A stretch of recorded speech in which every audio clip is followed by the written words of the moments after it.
They're voting in Mexico today, and if there's fraud, as there was in the last presidential election, leftist groups are promising civil resistance and possibly even armed conflict. After the uprising in January that left 145 dead in the southern state of Chiapas, threats like that are taken seriously. Last March, we went south to the jungles of Mexico to meet the man who led that uprising. He's known as Subcomandante Marcos, a ski mask-wearing guerrilla who captured the imagination of Mexico almost as quickly as his surprise attacks last January stunned the government. By the time the Mexican army arrived on the scene, the Zapatistas had taken control of 4 towns. In the largest, San Cristobal de las Casas, Marcos and his troops ransacked the municipal building but carefully avoided civilian bloodshed. Over the next 10 days, however, firefights between the better-equipped Mexican army and the Zapatistas resulted in at least 140 dead. But then the Mexican government abruptly reversed policy and agreed to a ceasefire. And then formal peace talks, moderated by the Catholic Church. Although there were 19 guerrillas at the table, there was one man who stood out, their charismatic leader, Subcomandante Marcos, who grabbed the headlines and stirred the imagination of much of Mexico. Last weekend, 2 days after the peace talks ended, we set out to meet Marcos in Zapatista-controlled territory. We were led to a small village called La Garucha, told that Marcos would meet us the next morning. But that night, even before our campfire had burned out, Marcos surprised us. Welcome to Mexico. Gracias. Inside an empty schoolhouse guarded by Zapatista guerrillas, we got our first look at the masked leader. Do you think the army knows where you are? Yes, approximately. So they know that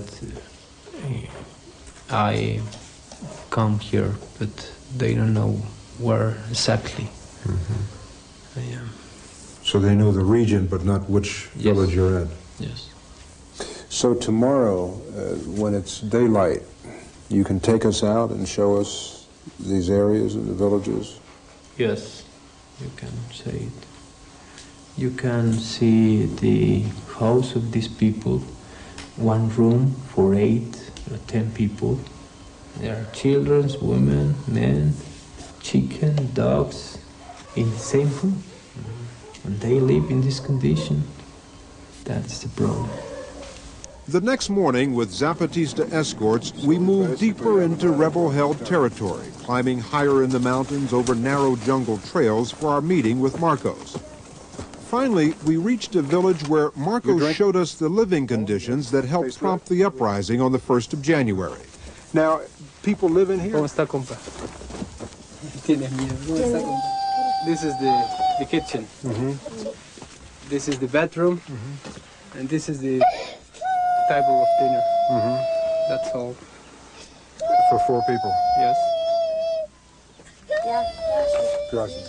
Gracias. Oh, it's okay. How many times a week is he able to give his family meat or chicken or fish? Cada cuánto comen carne, de pollo, de lo que sea. Pero carne de res, pues no. No comemos. Cow, nothing. Only chicken, maybe each 2 months. Once every 2 months they get chicken? Maybe. Never beef from a cow? No, forget it. There is no. Marcos says that life for Indians hasn't changed over the last 500 years. Even the Mexican Revolution did little for them. We want democracy. I mean, the right of the people to choose the government and the way of this government. We want liberty. I mean, every people have the right to choose one way or another way. We want justice. So basically what it is you're asking for are basic individual rights. Yes. What we call in the United States life, liberty, and the pursuit of happiness. Yes. In Mexico, for the Indian people, if you want food, if you want school, if you want health, you must die or kill for take this. Marcos says that in the past, the only things that peasants ever got from the Mexican government were empty promises, not worth the paper they were written on. We don't want more papers. We want schools, we want hospitals, we want land, we want support of the government. Support of the government? Yes.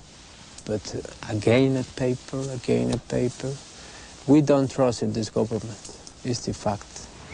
But the Mexican government says this time it can be trusted. In the March 2nd peace accord, they met 32 of the Indians' 34 demands, agreeing to provide things like better health care, education, and housing.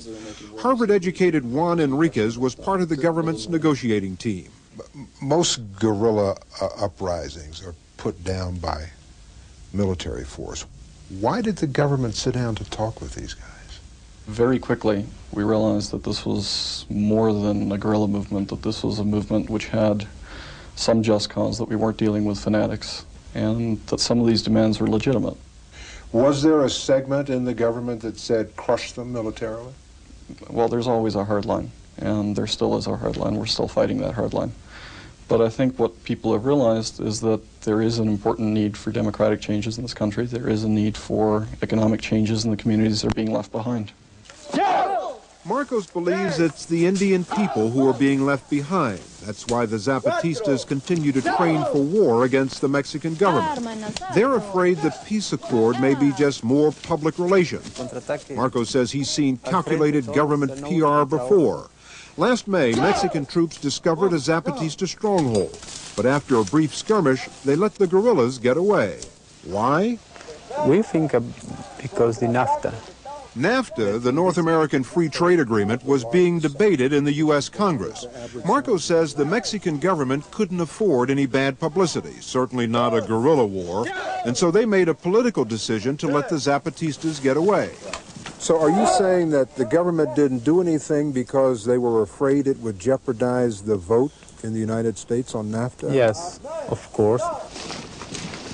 The Mexican government says there are about 1,800 Zapatista soldiers. Where does your support come from? I mean, as old as these weapons are, they still cost money.